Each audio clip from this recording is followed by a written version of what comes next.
Right now we interact with computers in a very unnatural sort of 2D way. And we're trying to create these 3D objects using a variety of 2D tools. And it doesn't feel natural, it doesn't feel normal the way you should do things. So we started playing around with the idea and using a few of the things that are available out there, such as the Leap Motion and Siemens NX, which is what we used to design the rocket. And we wrote some code to kind of integrate the two.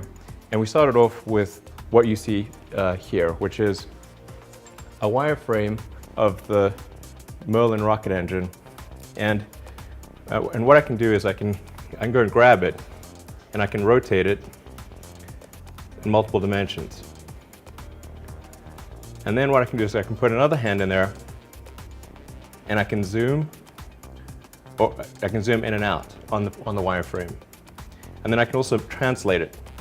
So I can move it around the screen, and then zoom and translate. And this is what we started off with a few months ago. And then you can also spin it, and then catch it. So this is kind of a fun way to interface with what is really a very complex model.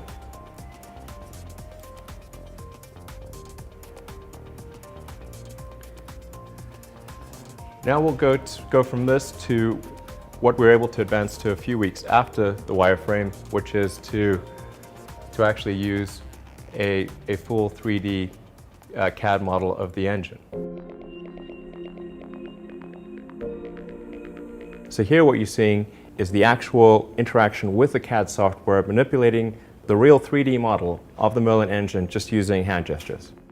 If you can just go in there and do what you need to do, just understanding the fundamentals of how the thing should work, as opposed to figure out how to make the computer make it work, then you can achieve a lot more in a lot shorter period of time.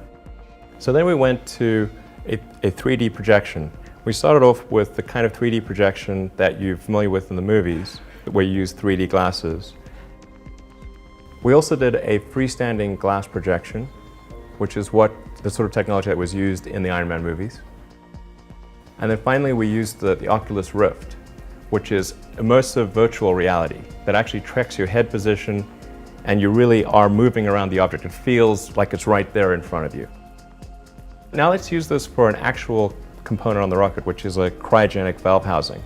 You can really apply your intuition and take something from your mind to a physical object with far greater ease than we currently do.